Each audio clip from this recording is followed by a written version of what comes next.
Thanks for tuning into this episode of FinTech Focus TV, powered by Harrington Star, the global leaders in financial technology recruitment. Head over to the Harrington Star website where you'll be able to find all the latest jobs in financial technology across the globe. You'll also be able to download the latest issue of the Financial Technologist magazine, including the Top 1% Workplace Awards. Finally, if you're looking to grow your team, please get in touch. Enjoy the show.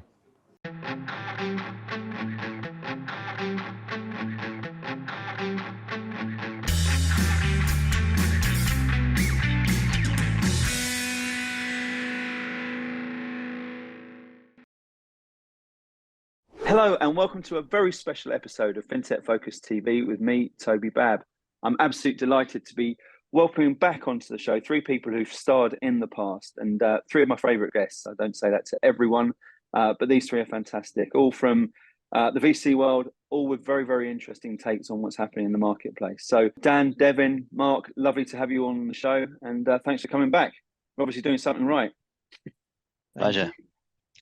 Good to see you all. Let's start with a couple of introductions because I know it's been a while, Devin, since you've been on the show. Dan, you've more recently, Mark, a regular attendee. So for those who haven't managed to see anything more, let's start with a few intros. Devin, if you kick us off and tell us a little bit about yourself and the company. Sure. So I'm Devin. I'm the co-founder and general partner of Outward VC. We're an early stage FinTech Focus fund on primarily in the UK, and we do a little bit of investing in the Nordics as well. Fantastic. Thank you very much. And I'm going to pass on to you now, Dan. Hi, I'm Dan, one of the partners at Dawn Capital, co-head of FinTech investment at the firm. We're an early stage investment VC, investing right across Europe, everywhere between Series A to Series C in B2B software businesses. Also, the quoter of one of my favourite quotes this year, saying there's never been a better time to invest. And if I misquote you slightly, I apologise, but never a better time to invest in European B2B was the tagline. I said it was a monumental time to be investing. Monumental. There you go. I'll take that one. And last but by no means least, Mr. Mark Beeston, over to you. Great to see you. So Mark Beeston, managing partner and founder of Illuminate Financial Management. We are a pure enterprise financial services technology VC, partner-led out of London, New York, and Singapore, investing in both fintech and enterprise tech for financial services companies, typically at the Series A and late seed stages. So quite a troika we have here now in front of us. And what I've loved about talking to you guys all the way through this, and Mark, I go back to just when we first started or had you on the show first, right at the sort of very peak, I think, of the pandemic. You were pretty bullish at that sort of stage and mentioned this was a sort of I think, what was your phraseology? The oil on the bonfire, the petrol on the bonfire of innovation within the space was something along those sort of lines, which I enjoyed. But each of you, as we've spoken on each side of things, have been very, very positive at various different cycles of economic growth over this sort of phase. And 2023, as we were talking about before we came on air, has been characterised by a bit of press, political, economic doom and gloom, etc. Yet each of you has independently spoken to me in very optimistic sort of ways as monumental times or petrol on bonfires, etc., etc.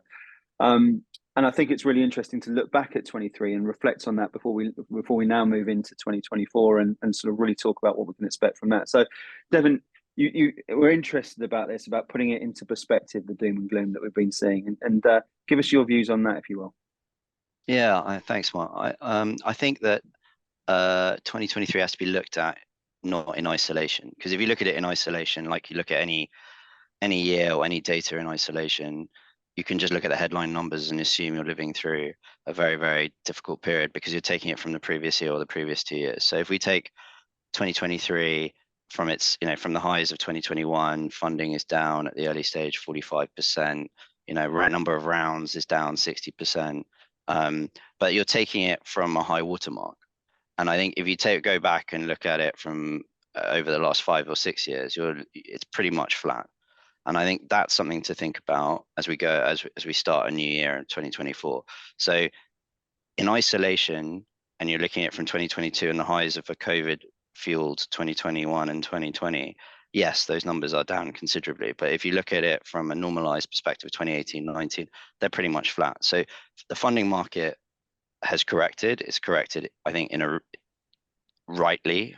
You had frothy valuations, you had sectors which were not sustainable, and I think that's I think only good for the market. And I'd also say that you've had two forms of tourism in our space. You've had venture tourism from hedge funds, family offices, etc., coming in and feeling valuations, particularly at the growth stage.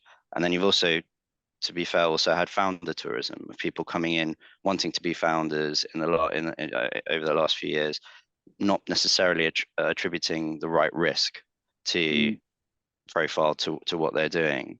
And I think now and that fueled an oversupply and over demand. And I think it's just corrected. And I think that's a healthy thing. And I think we're back to a stage now where good companies will get funded and there's enough capital to go around. I mean, a few people around here just raised capital, a few about to announce new funds. So I think we're in a good position. Absolutely agree. Not all doom Dan, and I can gloom. see. I'm a big fan of that. I'm an optimist, a positive person, and those sort of words absolutely echo with what I'm talking about. Dan, I saw you nodding your head vigorously over there as well. It chimes true with you too, right? I was just going to say that, you know, the big problems that founding teams are going out to solve haven't gone away. So the opportunities to build big, valuable software companies in Europe, from Europe, has never been stronger. I would also say that there remains, as Devin said, like plenty of capital in the market to fund those businesses. So when we look at that number in 2023 of funding volumes being down, there's two sides to that coin. So one side is that, you know, people may not be closing on deals because investor appetite has dried up. It may also be because at late stage, many companies have actually just chosen not to raise because they were very well capitalized from a point at which in 2021 where they raised a lot of money at very cheap valuations. And we saw that across our own portfolio. So boards have been advising very rightly these companies to reduce burn, to extend their runways, to look at reorganizing their business, to bring themselves to a point where they can get back to the valuations where they previously raised at. And I think a lot of those rounds are going to take place most likely in 2024 and 2025. And you know, the number of rounds I think that will happen next year will be significantly higher. I think there's also going to be many companies that don't actually quite make it, and we may well see M&A. Although I think private M&A can be quite hard to execute on, and many companies deciding to kind of roll up and find something else to do. And Mark, I know from having spoken to you a number of times, you're not going to be too far away from that line of thinking as well, right? Yeah, well, I mean, I think rather than just pile onto the 2023 story, let's remind ourselves of the 2019 story, right? I think we were coming out of 2019 and we were totally expecting that some of the, you know, the QE, you know, inflation, air in the balloon was going to start getting slowly let out, and that was going to be a healthy thing. I can't speak for my respected peers on the call, but, you know, I certainly wasn't coming out of 2019 expecting, you know, QE to kind of like double down and, you know, really put a lot more air in that balloon, right? And so, you know, I think they're 100% right. You know, 2023 is where, you know, it starts to come home to roost in a healthy way. And I think that then transitions us into, you know, what that means for 2024. You know, I had a breakfast this morning and I told the investors that were around the table, you know, our first fund, we made 12 investments, we've sold 6, we've got 7 left, which means I'm probably not very good at maths. One of them was a demerger and all the others are still going, right? And that shouldn't be the case. It shouldn't be the case in a 7-year-old venture portfolio, right? It's not because we're amazing investors, it's because there's been too much cheap liquidity in the system, you know, and you know, it's not just founder tourism, it's, you know, it's founder longevity, right? You know, that cheap capital has allowed people whose ideas haven't worked to plan to stay in business, and that's really expensive in terms of opportunity cost of time, not opportunity cost of capital, right? Mm. So, the 2023 reset, super healthy. I don't think that every VC out there, for what it's worth, has kind of reflected that in their marks. I'm, as you know, an ex-derivative trader, and so I hate the idea of someone looking over my shoulder and going, "That's a bit rich." But I think that it's not just about founder resets. I think there's probably some pain to come through in private market valuations still. And I think that's healthy as well, right? And we're setting ourselves up for a very interesting 2024, and there's a lot of capital out there, and good businesses are going to get their hands on it. We'll talk about 24 in a minute, because I do think the main thing from what we've been talking about so far is that good businesses is the key, right? And through 21 and 22, I think there was some really interesting money going into some really interesting businesses on a very speculative sort of basis, on markups that just didn't seem to make sense to me. And I feel like we've got a much more normalized sort of world at the moment. But what I'm really interested in is through a year where we've been hearing about a fair amount of turbulence. What I know about the portfolios of each of your businesses is that there are companies there that have done really, really well, in spite of, and probably because of, actually, in some instances, the market conditions.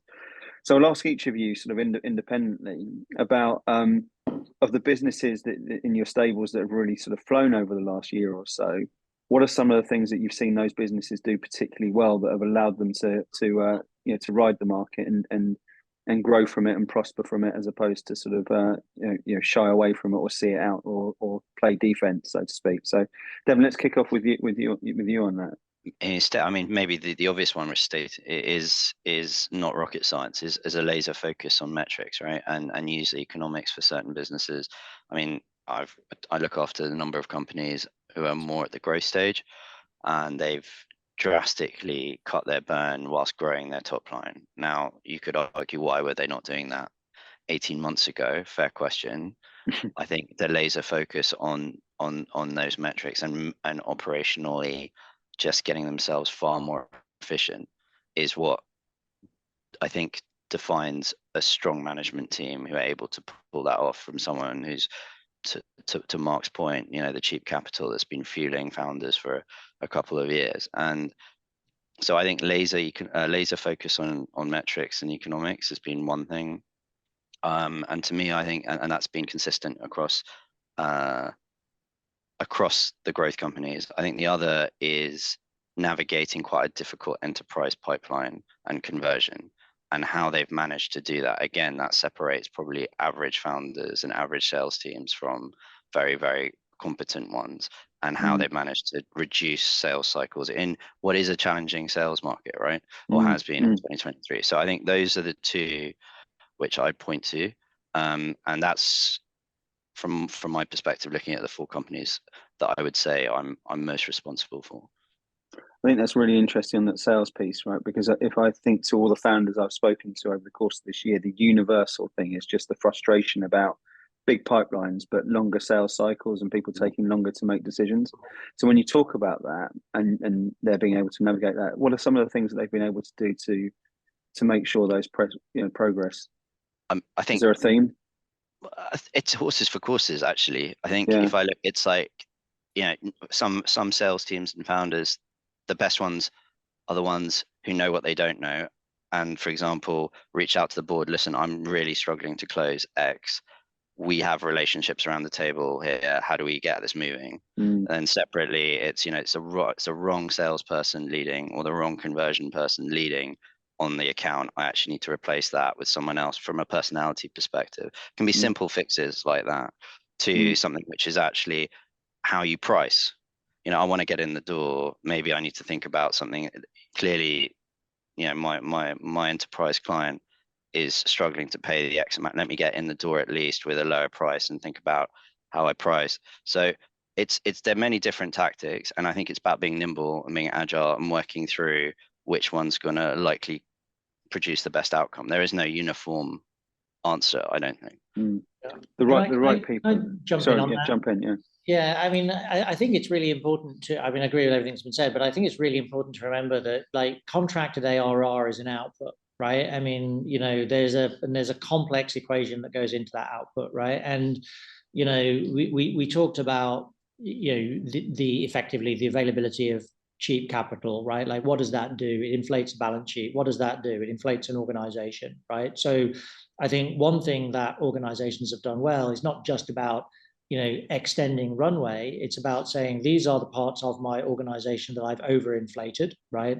But the part I have to get right is my sales and distribution delivery channel and management thereof, right? So, you can take 25%, you take 40% out of your workforce and still invest in sales, right? Or making sure that you have the right people on the bench. So, the people that do well in this environment are the people that recognize that shrinking an organization and investing in the parts of the organization that need investing in are not mutually exclusive journeys, right? And then I think, to Devin's point, everybody kind of has their own way of handling it. We have one company that I'm close to where, they've grown very strongly, in a difficult year of enterprise sales. The way they present their pipeline, they don't include any of what they call the marquee accounts, right? So, if somebody's coming, if somebody's in the 7-figure contract bucket, right? But they just don't include that in the weighted pipeline numbers, right? Which helps you kind of avoid over reliance on those kinds of deals, right? Back to the equation, breadth of pipeline, and the three of us have the same issue around our own fundraising. I say it to my team all the time, like, you have great investor meetings when you're raising a fund. You can't be overly emotionally attached to any one outcome. You can have brilliant conversations. You can go and high five all you like. Until that ink lines up on the contract, they're not an investor. And the same is true of any output, on the sales side. And reminding our founders of that, is absolutely key. It all starts with, pipeline management. Yeah, I think it's such an important part of it, and I think it's so easy to get wrong, that sales cycle, which seems to be, to me, one of the big, the things that slows businesses down the most is where they get those original, they've taken funding and they get those original sort of CRO or VP of sales sort of positions wrong, and it's a problem which we see, time and time again with people trying to get that right, and investment into getting that right, and then, as you say, making the right calls at the right time and into that, and investing. When you might necessarily take or remove investment from other areas to put it into sales, I think still is a necessary investment in the right sort of times. Dan, anything that you've seen particularly from your heroes as well? I mean, I was going to say it is an interesting time in the software buying market, because it is true that budgets really have dried up, and if anything, large enterprises are looking to consolidate vendors and consolidate what it eventually became quite a sprawling software stack that they had when they were happy to invest into many different kind of experimental software solutions, and probably didn't have the control over that kind of breadth of stack that they were putting together. And I think it's, we've seen it as an opportunity for some of our portfolio companies to really examine what product market fit means for them, because in a cost-conscious, budget-constrained environment, you get a really good sense of whether you are a must-have in the next 6 months, or just a nice-to-have kind of solution for those vendors who are purchasing you. And it reminds you that you need to focus on creating short time to value, creating real ROI for your customers, actually supporting really business-critical processes for them, rather than things that are just simply experimental. And where people were willing to buy software in 2021 for revenue generation activities, now it really is that focus on cost. And I think that is the promise of technology, is to be able to reduce costs for businesses and their overall effective margins at scale. So I think it's been a really interesting time. I think the other thing that it's really brought home to roost for our portfolio is whether you have not just product market fit, but actually business model fit, because there were many companies that were scaling extremely well when capital was cheap, and have since found that actually they were scaling effectively with an unprofitable model, and a model that even when they got to scale would be difficult to turn to profitability.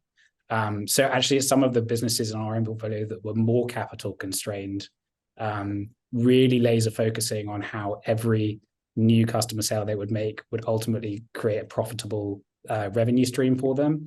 Those are the businesses that have done extremely well in the current environment. It comes back down to that whole sense of actually just what seems to me common sense business of just doing good, profitable businesses with good, profitable economic sort of forecasts. It feels, going back to I guess the thing we were talking about all the way through is it feels like a more normalized marketplace at the moment, which in turn probably makes me feel a little bit more comfortable about everything. So let's we've intimated this a little bit beforehand and touched on it in 23, and we're talking about where we are. Mark, I know you've been talking about where we are in the funding cycle at the moment a little bit.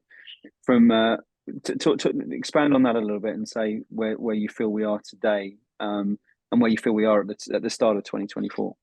I think the history lesson there is the journey that we've been through, and we can debate like the exact order that this occurred, right? But as the markets started to reset, it's fairly random in a sense across the portfolio which ones had actually raised money at these incredibly high valuations, in the same way that when the COVID uncertainty dropped, you have this rapid reevaluation. Oh my goodness, are we ever going to sell anything again?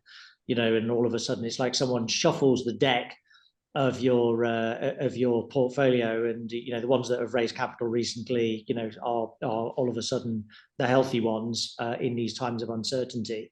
What's happened? People raise money at high levels.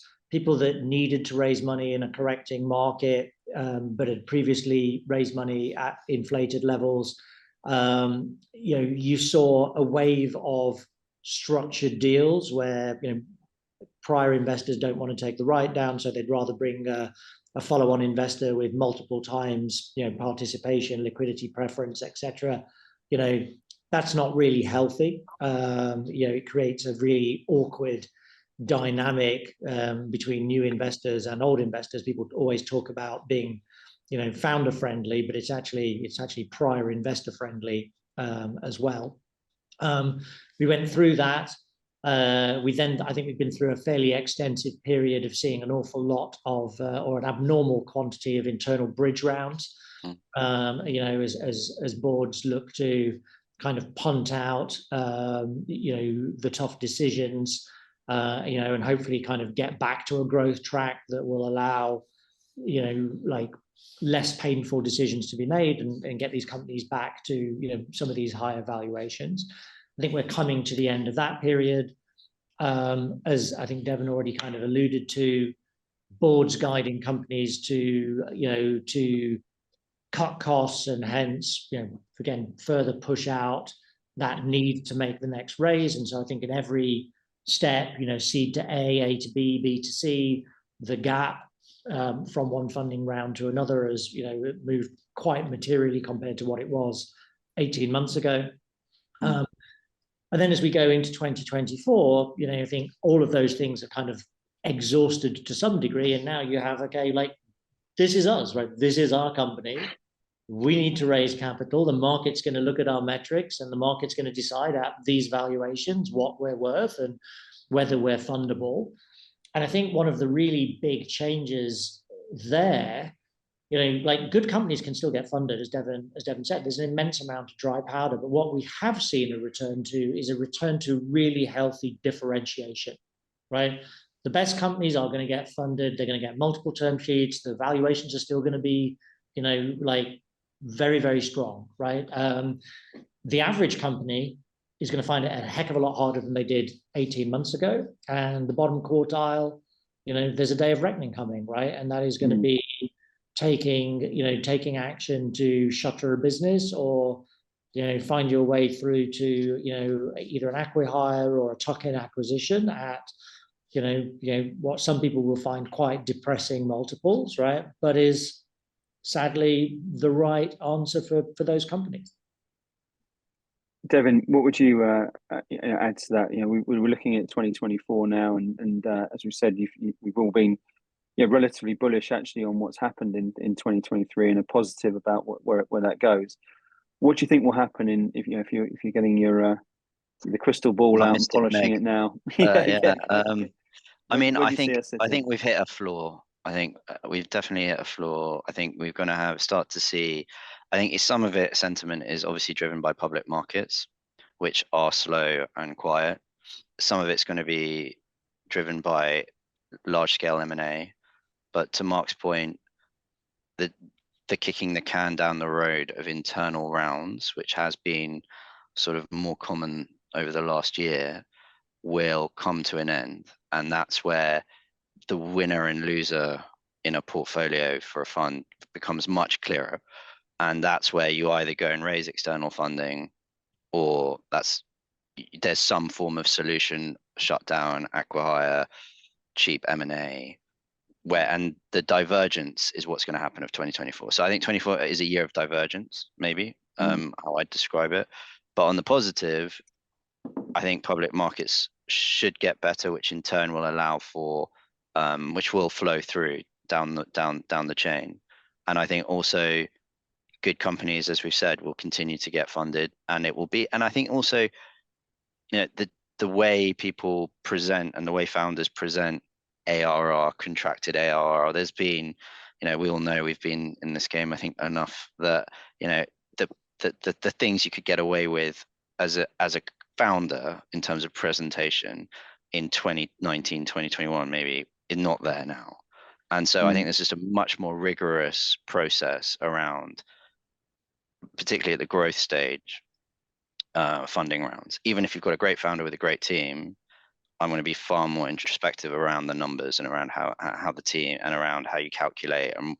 And I think that's probably something which is, again, healthy. Might not be what everyone wants to hear, but it's definitely healthy. Yeah.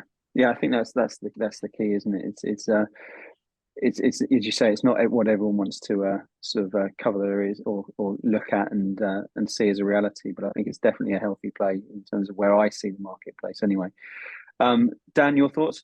Yeah, the only other thing I'd add, I mean, we've talked a lot about the opportunities in 2024 for established companies looking to raise their next round.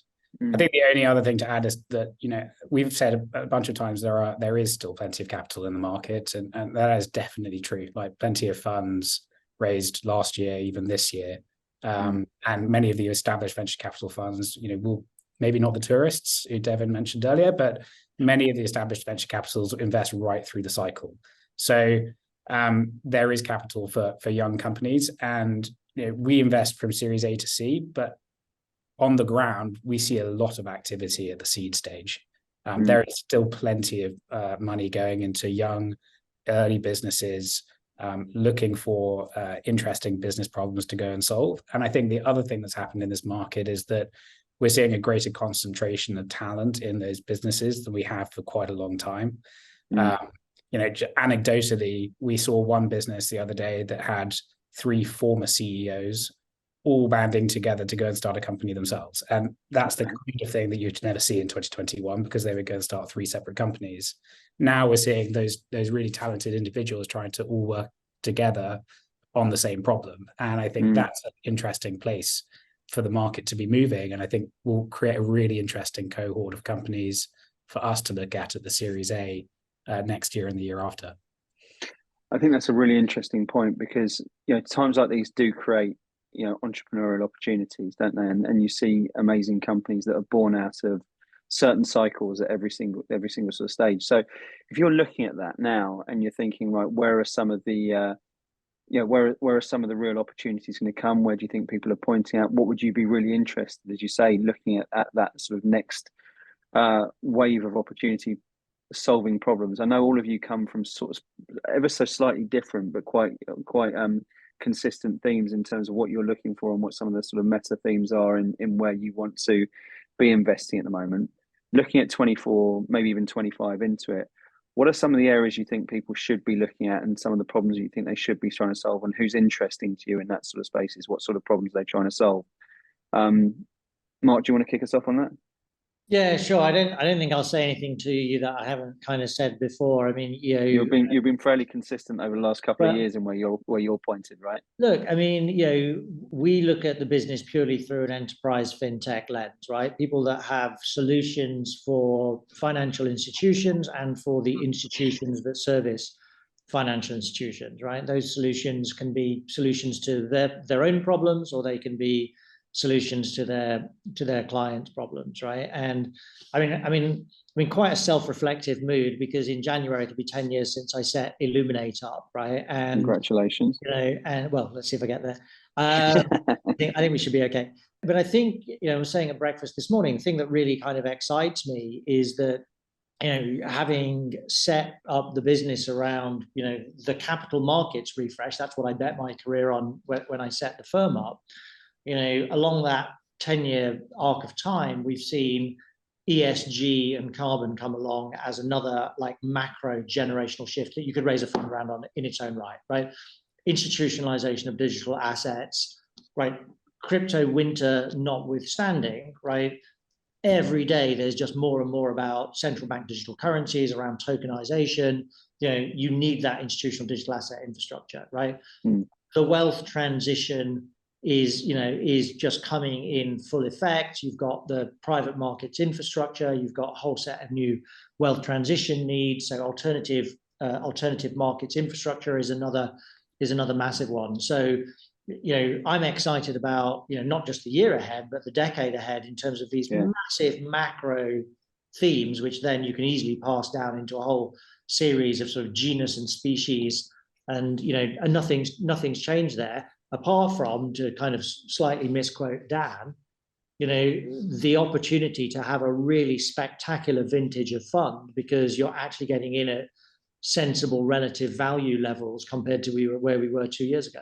These generational trends are such an opportunity, aren't they? And they sort of, as you say, you go back to the crypto winter aside, there is, I think that's actually just increased the sort of necessity for traditional and decentralized markets to come together even closer. So it's an accelerator, as far as I can see, with anything in that as well.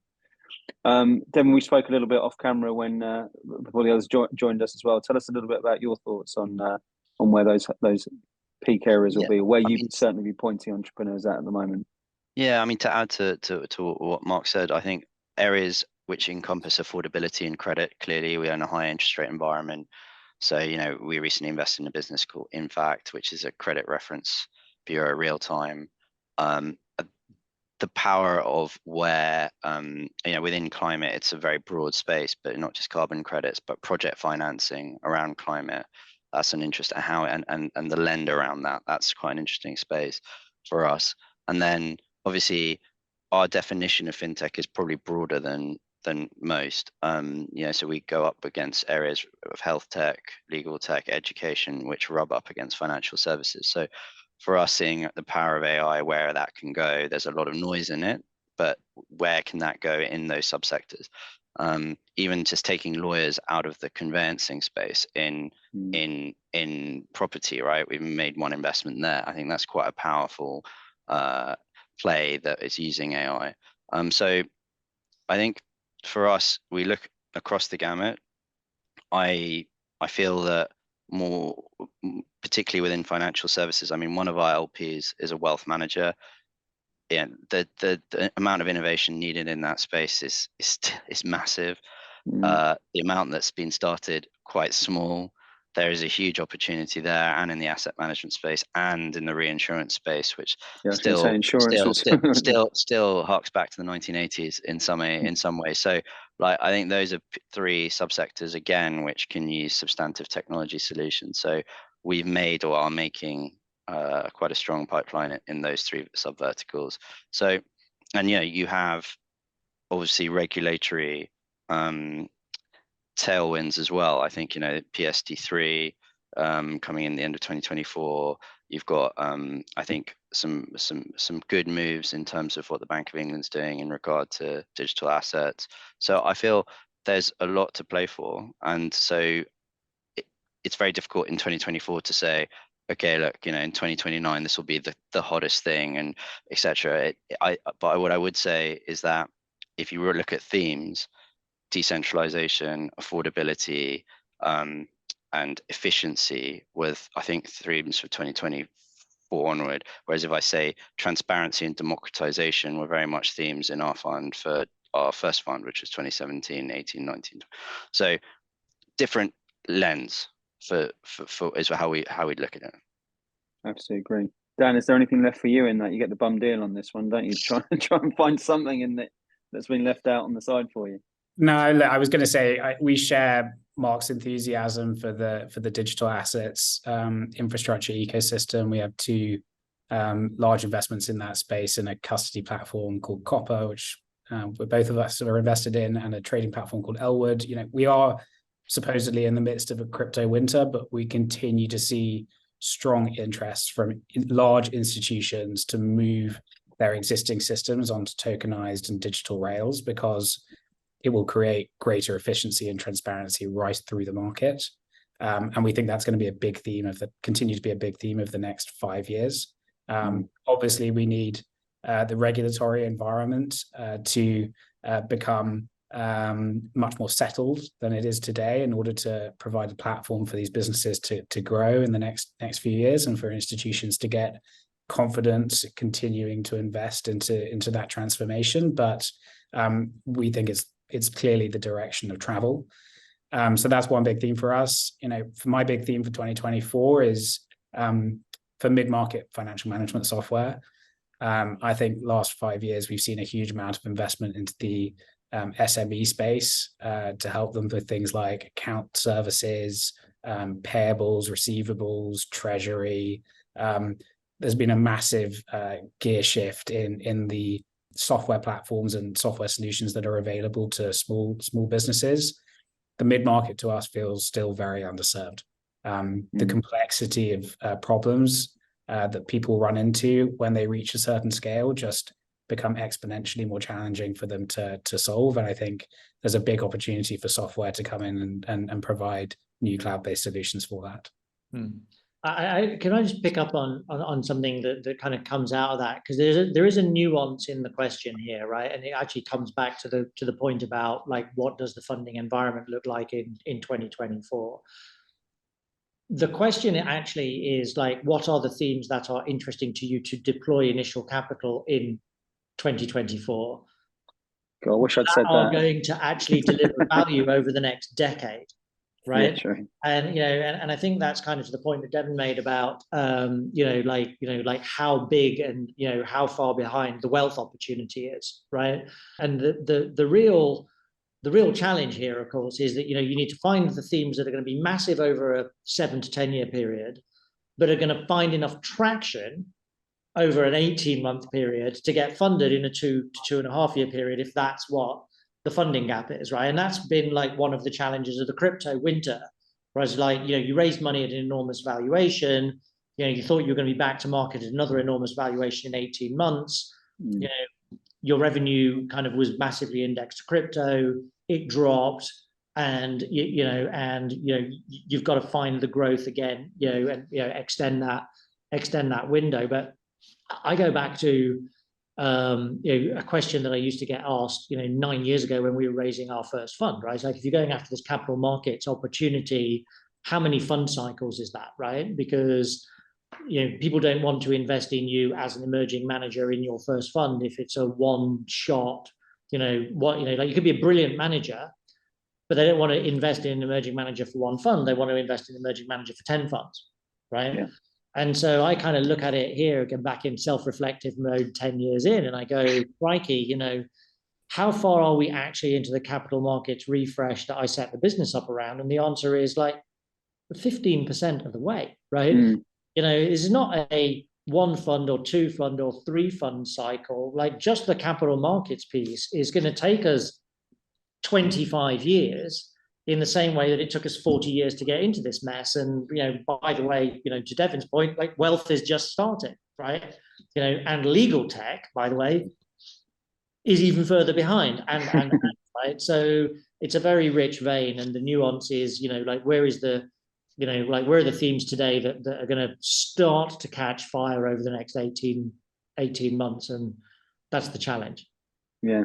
That makes it an interesting one as well, which is where the betting comes in, right? And I think that's a really interesting sort of view to look at when we're sort of looking at this year, and having people who are looking at those sort of markets and suggesting, right, we've got the answers to some of these problems in the marketplace at the moment. And I want this to be, I think we see this as a massive opportunity for people who are watching this, who are thinking of their raises, who are thinking of the pressure, and it is untold pressure at that sort of stage on the founders to make sure they're getting the right partners, doing the right sort of things. We've spoken about that, I think, with each of you independently.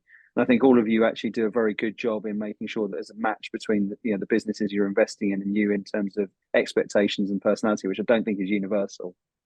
But when we're looking at that and you're thinking of advice to those people who might be watching that who are thinking, right, I have to raise in this year in 2024, and they'll see volatility in the marketplace that we're seeing consistently. You've got 2 elections going on in 2 of the biggest countries in the world over the next 12 to 18 months or so. There's definitely one certainty is there's definitely more volatility in terms of what's coming our way, etc. So if you're sat there with people and you're giving them advice on how to, and I know the sort of numbers that you guys get pitching to you and how selective you have to be across those sort of things. If you're going to give 1 or 2 pearls of wisdoms to those founders about how to make sure they stand out to you, Devin, what would you be saying to them? I think we touched on it earlier. I think clear differentiation, what makes me different. I think starting the fundraising journey earlier. I mean, give yourself time. No one wants to be rushed into a deal, especially with the time that VCs and have now in terms of being and spending more time scrutinizing. What time scale would you say is realistic for them to do on that? There's no magic wand of an answer, but I think if you know that in 2024 I need to raise, you should have already worked out a lot of your planning by now, all right? So that if you know you're going to go out in June or May, is there think backwards, right? If I'm running out of money in November, December, I need to be in the market in January, February, because there may be times that it takes a bit longer, maybe times that people want to see how things play out. Just be more prepared. And I think also use conversations with even your existing investors, if you're at the stage you're at, or some friendly seed funds to help guide you and to use your network to maximize feedback. Because I think people have often felt, oh, I've only got one shot with X. I don't necessarily think that's the case, because if we really think you're a differentiated product with a good management team, but we just think we're a little bit early for X, Y, Z, we'll make sure we stay in touch with you. So get in front, and there's no too early to come and see us and have a chat, because we'll keep monitoring, and every month and we keep looking at your numbers, keep looking at your metrics, keep us updated, then it buys you a bit more time. So I think starting the journey and the conversations as early as possible is my best piece of advice for people for 2024. Appreciate that. Good. And I would actually just layer on top of that, I think the 2 pieces of advice, just slightly more explicitly. Number 1, the best time to be fundraising is when you don't need funding, right? And every conversation is a fundraising conversation, right? And I think there's always a tendency to be like, okay, well, we'll go and talk to these 3 funds when we've closed that next big contract, right? Because we'll have better metrics. And it's like, actually, the best time to go and actually have that conversation is now. Go and tell them, hey, we're going to close this contract, right? And then we get to watch you deliver exactly what you said. And that gives us a lot of confidence that all the other things you're saying might have a lot of truth, right? So don't wait for the big thing to be delivered. Come along and tell us about the big thing that's going to be delivered, then deliver it, and you're going to find it's a much, much, much hotter conversation, whoever you're talking to. Yeah. The only thing I would slightly caveat is that you don't want to always be fundraising. I think that a well-executed fundraise often takes place systematically and with a tight process. Otherwise, you can find yourself dragging conversations on with too many people for too long over a number of months, which takes you as a founder time out of the business. Yep. So you need to dedicate a few weeks to it and give yourself a window. If it doesn't work, come back in a few months' time when you've shown some more progress. But just don't. But give yourself a window and do have a cutoff date. I do hear that a lot, actually, about the sort of time that people spend away, that they almost lose the business because of the time that they're spent trying to get the money, and the stress that creates, not only on the business but also the individual, is incredible. And you do think, right, okay, is it, as you say, sort of investing the right sort of time on it. Just a thought that came up to me, and this goes to anyone who cares to answer it, is this is a lot about founders going out to get investment, and the businesses that I love are the ones who are sat there and because they're doing so well that they have people coming to them on the other phase of it. How much of your business is you going outward to reach out to companies that you're invested in rather than them coming to you? Is there a dynamic that you look at for that? I think this is about how well we manage data, to be honest, actually, because and how well because outreach, at some point you get even right at the beginning, you've got introduced to a founder by someone, right? It has to start with an introduction that you've got there in the first place. It's a question then of what you do with that introduction, even if it's way too early for us, and we really like the space and the founding team. We'll track it so that we'll continue then after 6 months to reach out ourselves, because it was doing a seed round. It's too early for us, but we definitely want to think about the A. Will consistently be in their face thereafter. So I think if it's the onus is as much on us to if we really like a business, to make sure we maintain a dialogue with them, than it does with the founder to go, actually, I can see myself working with them. I should make sure I'm just consistently updating them how things are going, knowing full well that they can't do my seed round because they're an A fund. And I think it's a difference between 2021 and today, and also, frankly, from the times before 2021, which felt more like today, which is in 2021, people were meeting each other 5 days before they put in a term sheet, and then making bad decisions as a result, because you have to live with that decision for the next 10 to 15 years. In practice, the majority of our investments, we've known these teams for nearly a year or more before we actually put the money in and we make an offer. So it gives you time to get comfortable with each other's working styles, understanding whether it's going to be the right fit actually around post-investment and the board. And that allows people to, frankly, just make decisions that they feel more comfortable living with. Yeah. Sorry, Mark, carry on. No, I think, look, I mean, I think that's the sort of the differential, to pick up on the point that Dan made earlier. Formal fundraising is incredibly distracting. It is an intense exercise that takes management largely away from the business. And if you are still at that founder-led sales point, it will be hugely painful in terms of the impact on your business. But, like my point about sort of, always be fundraising, conversations with VCs that you meet in bars, at breakfasts, at lunches, at open hours, at somebody else's office, right? That is fundraising, right? This conversation that we are having here, right, is fundraising. It is part of our pipeline management on both sides, right?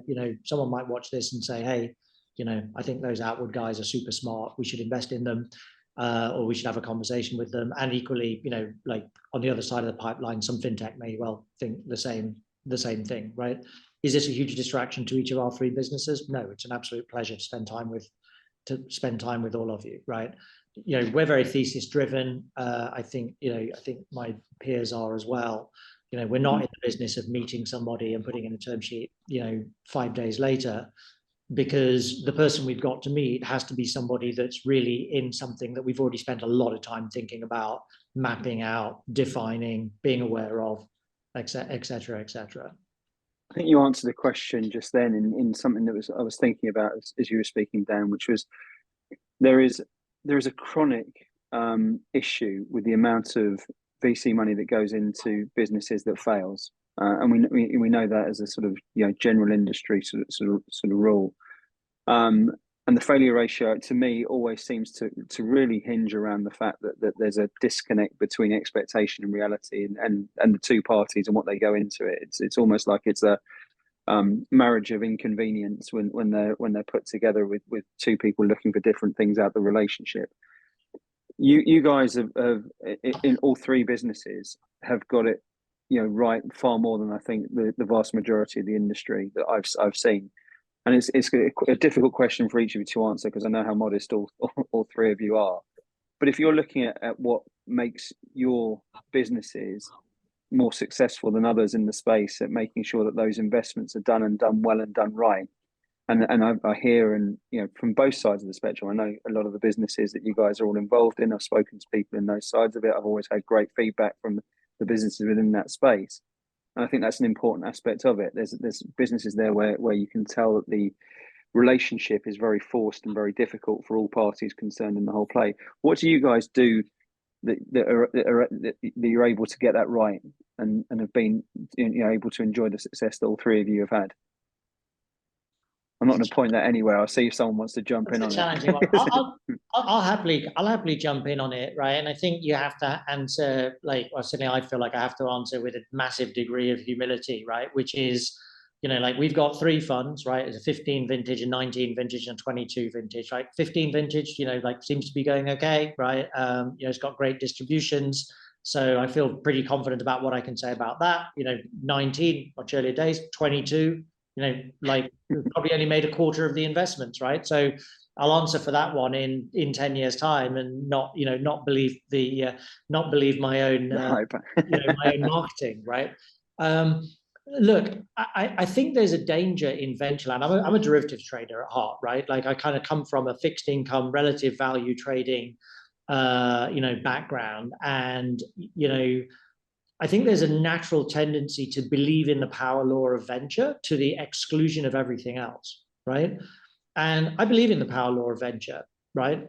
But it doesn't mean that I don't believe that there are deals that still represent bad value. One of the problems that we actually have on the way in is, if the big crime is to miss the opportunity of seeing the deal, right? The next crime down might be to choose not to do the deal, but there is no correct pricing, right? There's only clearly incorrect pricing. If the company then succeeds, right, and you said no to it because you thought it was priced at twice the level it should have been, right? Was that the wrong decision, right? Well, in isolation, yes. But if you had 20 of the same investments, you go into all 20 investments at double the price you should have. It doesn't matter whether you were brilliant in your selection or not, your fund returns are going to be half what they should have been, right? Yeah. So I think, recognizing, on the one hand, yes, there's a power law for the winners, right? That's fine. Doesn't mean you should set fire to money on the way in to just get everything on. And the thing you have to recognize is that, we talked about, what's going to happen in M&A, right? There's a mean reversion here, right? If you go in at a 50x multiple on the way in and the exit's at 8, right?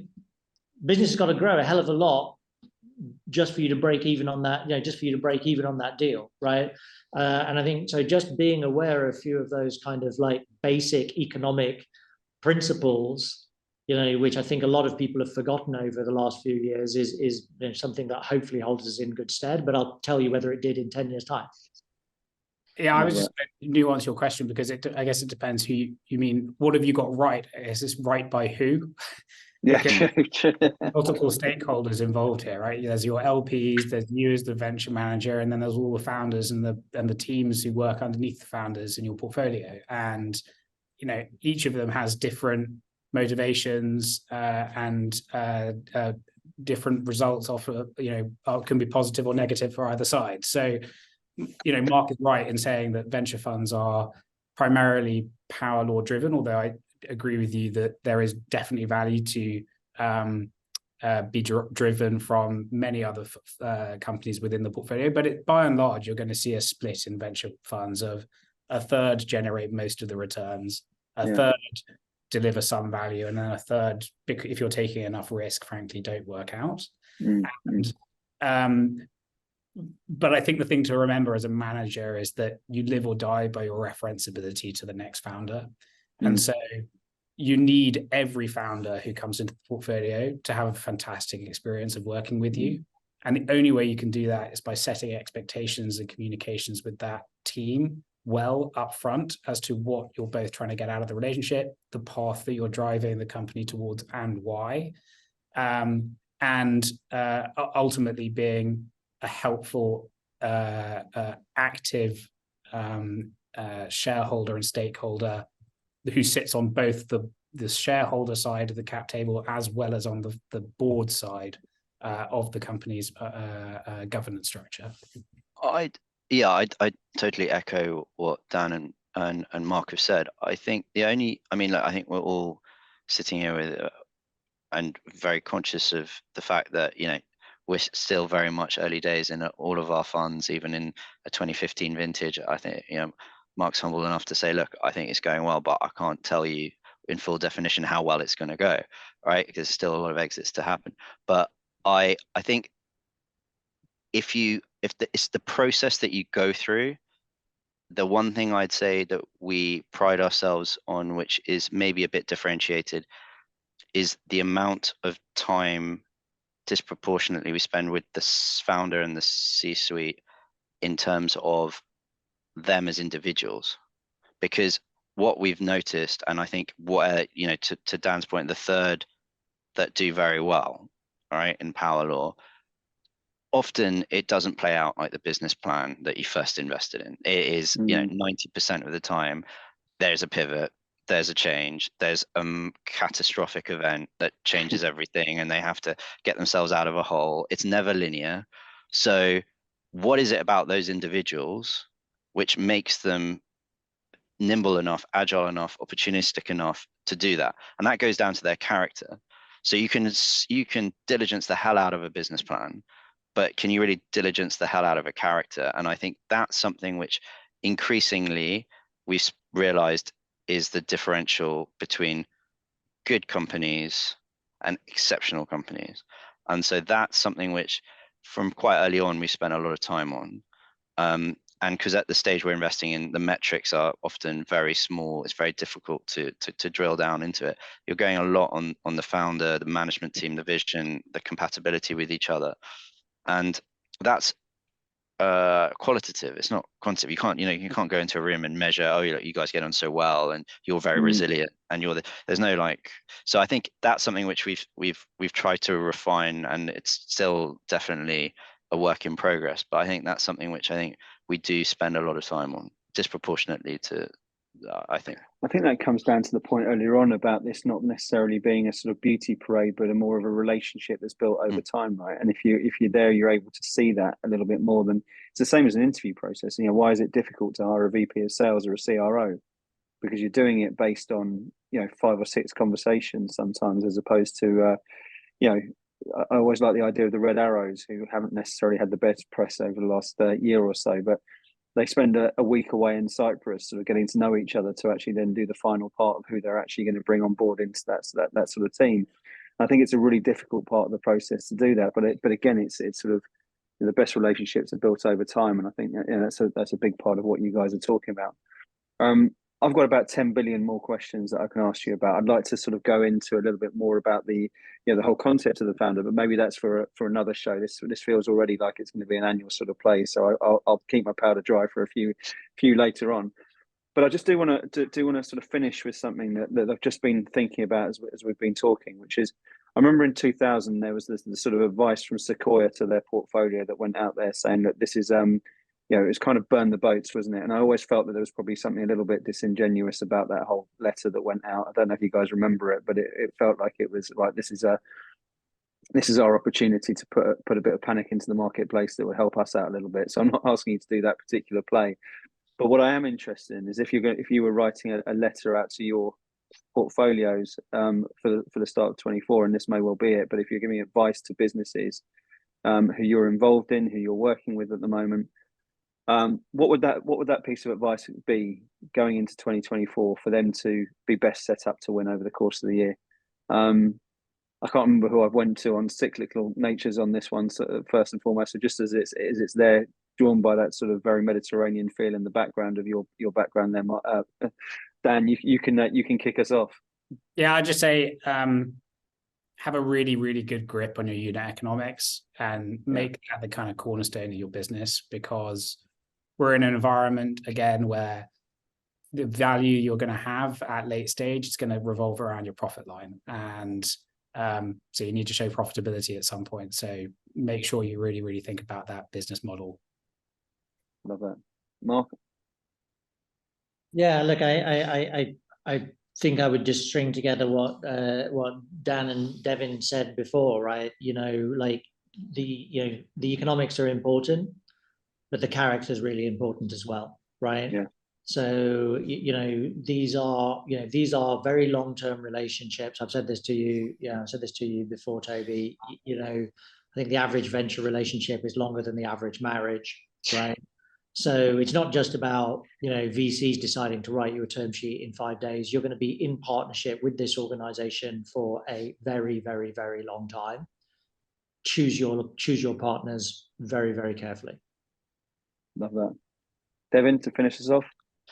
I'd say, in addition to both of those points, also have the courage of your convictions. If you say to us you're going to close XYB enterprise client over the next month or two, stand by it, and we'll judge you on it. Don't be frightened to say you're going to go and do something and prove that you're going to do it, because that can only hold you in great stead for us, right? Or anyone else who wants to invest in you. So if you're going to put out bold statements, stand by them, and we will be, that would only give us greater confidence in you. So if you've got strong convictions, which most founders do, because they've built a vision, that they've got a company that they want to go and really, really nail, then I think have the courage to stand by what you put in there and be judged on it. And if hopefully that's something which we can all get around and be excited about. So I think there's a bit of concern that am I being too optimistic in there's a fine line, right? So you want people to deliver on what they say and be differentiated and be bold. And I think finding the Venn diagram where that's all in the middle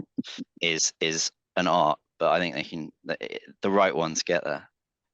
Yeah, absolutely agree. And look, I think from speaking to all three of you as I have, and even just through the theme of this conversation, I think 2024 is one to be optimistic about, but optimistic for the right reasons. And I think within that, there's a lot of opportunity for a lot of businesses. I think that the macro headwinds that we look at is there's an awful lot of things that need to be fixed from a technological standpoint, and there's an awful lot of things that can make efficiencies improve and friction removed and everything in between. But the biggest thing for me at the moment, as I look at this particular space, is that I see there's increasing cost no matter how much you reduce it, and there's only so much cost that you can reduce at the best of times anyway.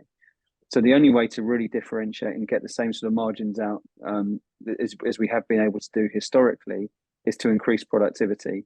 And with productivity and crises across the world at the moment, I think the technology that allows us to be able to do that lies in this particular space, and that's something I'm really, really excited about. And I think the businesses that you guys are looking at and the macro themes that we've addressed today, ties in it a hell of a lot of opportunity. So I knew I was looking forward to this one. It's been a sort of month or so since we first teed it up, and I'm absolutely delighted to do it. It's been engaging, thought-provoking, and exciting at the same sort of time. So to all of you, I really, really appreciate you spending the time to come and talk to me today, and I hope everyone's enjoyed it as much as I have. Thanks for coming on.